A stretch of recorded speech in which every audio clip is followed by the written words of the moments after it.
Good morning, everybody. It's your cousin Rogan checking in. I'm at home now. I don't feel great. I need to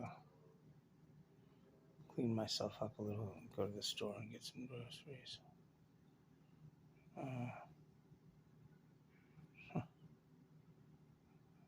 I was about to say jokingly that my heart feels weak, but then I remembered no, it's not a joke. My heart does feel weak. That's what's up. Anyway. I did manage to watch some more movies made in 1980, or at least parts. So some. That was my rationale for making a video here.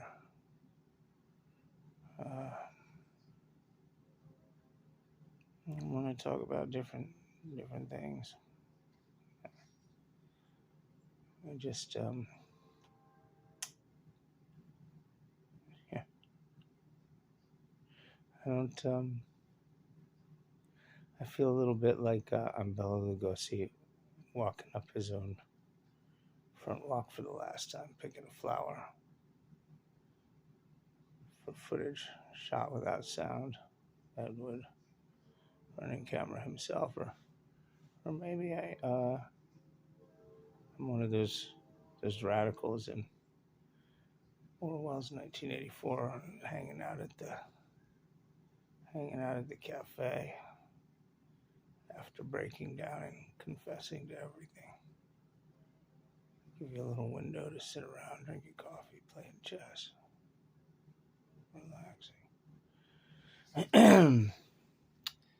I would like to go outside.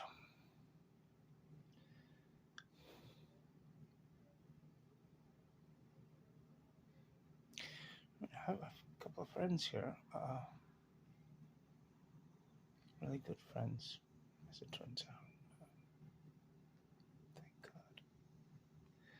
Thank God, finally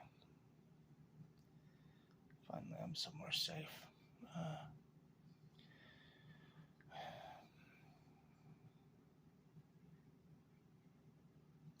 It counts for a lot. Anyway, movies. Yes, movies. I have a list here of stuff I was trying to watch, right? The Young Master was next on the list as a Jackie Chan picture. According to some random guy on the internet, this is Jackie Chan's first movie at Golden Harvest. He'd already had his breakthrough hit in the follow-up, The Drunken Master and Fearless Hyena. He didn't like the terms they were giving him at that studio, so he took his act to Golden Harvest, according to some stranger on the internet. I've only watched half of Young Master so far. I like it. Okay. It's so a little early in Jackie Chan's filmography to be super exciting. He's only starting to develop the Keaton and Chaplin influenced comic approach to the genre. Choreography isn't anywhere near as exciting or special as it would get to be pretty quickly after this picture. The other way to look at it is that it's kind of mediocre mid-level bullshit kung fu movie that Americans like myself associate with kung fu theater.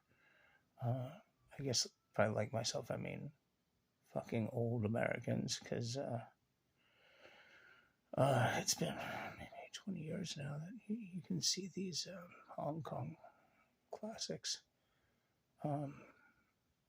other places besides execrable transfers they used to show on that syndicated package, Kung Fu Theater. I bet a majority of my viewers here don't even know what that is. Kung Fu Theater, that is. Look it up. It might actually be hard to look up. It's kind of a generic name for a show. Kung Fu Theater was a figment of the early 80s.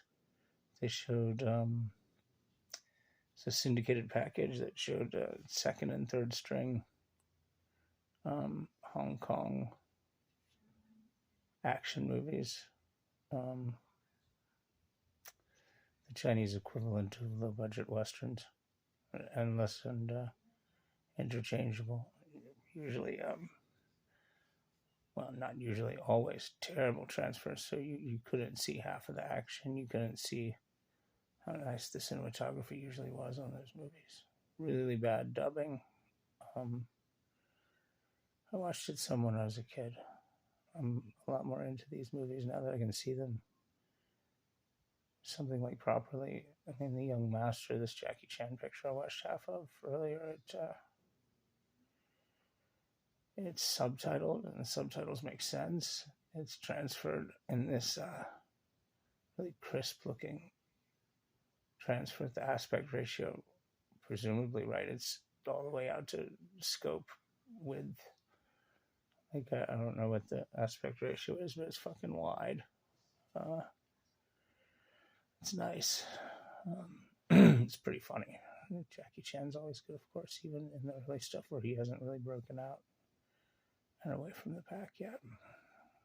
I'm going to finish watching it later. I probably shouldn't even be talking about it at all until I'm done with it. Spy by Brazil, I've watched only 20 minutes of yet, but man, the first 20 minutes is great. Saturn 3. Gee, have you seen Saturn 3?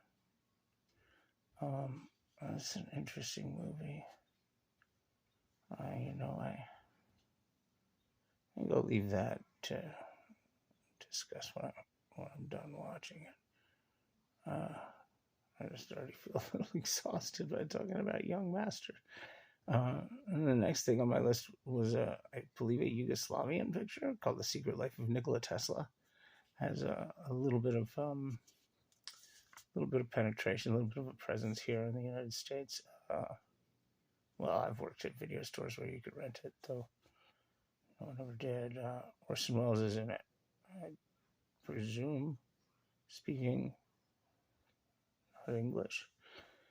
I don't know. I couldn't find a free place to watch it in any of the 3 or 4 websites I usually gank my movies from these days. So it is on Amazon, but it's not free with Prime. It's $1.99.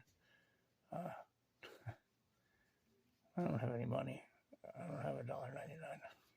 If I did, believe me, I would rush to spend it on this obscure Eastern European picture.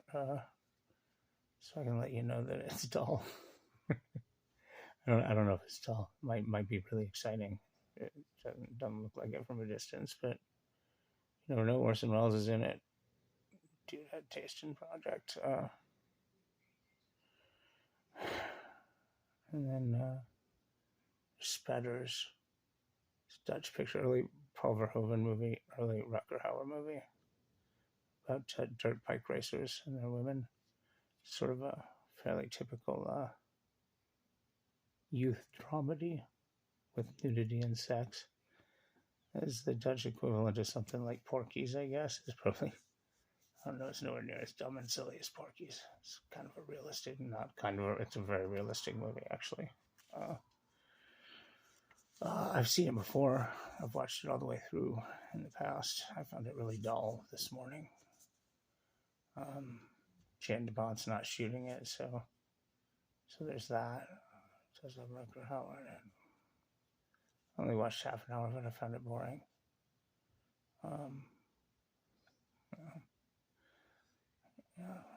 Paul Verhoeven gets more exciting really rapidly after Spatters. I think Spatters is probably his last not particularly exciting movie. There's 1 or 2 before it that I haven't seen, but they were made before 1980, so they're no business of this business.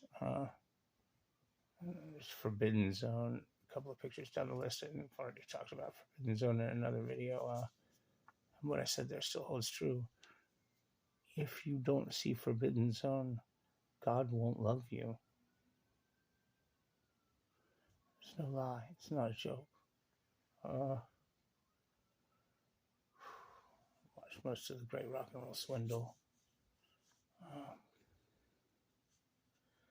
Truly great movie. The Sex Pistols movie, The Great Rock and Roll Swindle. I think I'm going to leave that to discuss it in some detail I don't remember finished watching it yet. I really like that movie. I may actually watch it all the way through. I've seen it a bunch of times. Like Forbidden Zone, it's embedded in the infrastructure in my head like a personality altering railroad spike, which is a pretty obscure reference, but somebody will get it. Yeah, Golem. I think it's Russian. I think they're speaking Russian in it. Really odd dystopian picture, really low budget. Credits actually claim it's based on Gustav Meyrink's novel, The Golem, which you could have fooled me, but I mean, that's a weird book, so maybe there's some shit in it this movie was borrowing from. I don't remember. It's not much of a movie, I don't think. I didn't get very far. It wants to be Kafkaesque and Orwellian.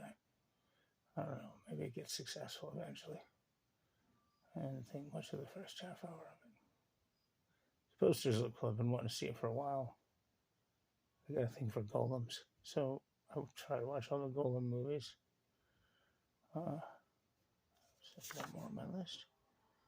Eaten Alive, the Umberto Lenzi picture, which, as it turns out, I'd seen before. It was one of those Italian cannibal movies. Nowhere near as exciting as Cannibal Holocaust or Jungle Holocaust or Make Them Die Slowly, Cannibal Ferox. Those are the good ones. I guess Lenzi's about to make Cannibal Ferox here. This is Eaten Alive is right before it, and it's got some awful, hideously real animal action, animal deaths, rape, dismemberment, cannibalism, some prosthetic effects. Its main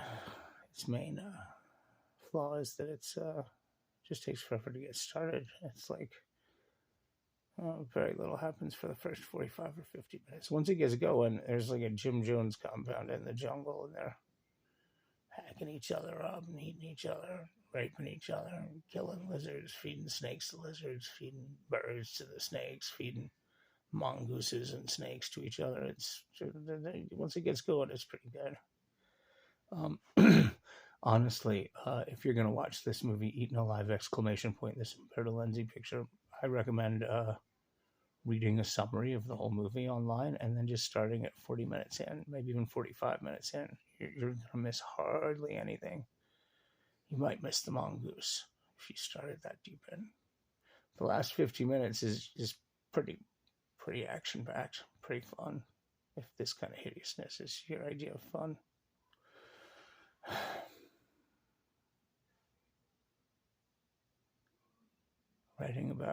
Talking about watching movies, it's not going to save my life or improve my outlook or my heart. It's not going to unbreak my broken heart. But at least it affords me the opportunity to pretend it is, put a brave face on it. It gives me something to do. I got good taste in movies. I don't know if anybody's ever going to take notes on these videos. But if you do, they'll be useful. I'm right about which movies are good, for whatever that's worth. A little bit, if you love old movies. And if you don't love old movies, well, you should learn. Take my recommendations as starting places. This list, some stuff I was halfway through and working on before. I didn't actually watch all of the 10 movies I just mentioned, watching half of since last night. And explain why I seem so tired. I don't feel good enough to do all that movie watching, but I did some of it. I don't want to go. I just want to be here with you. I want to be here with people. Oh well, it's time for me to go. Maybe later I'll make some kind of maudlin emotional plea for something less than loneliness to enter my life and prick it up, put sparkles on it. It's not like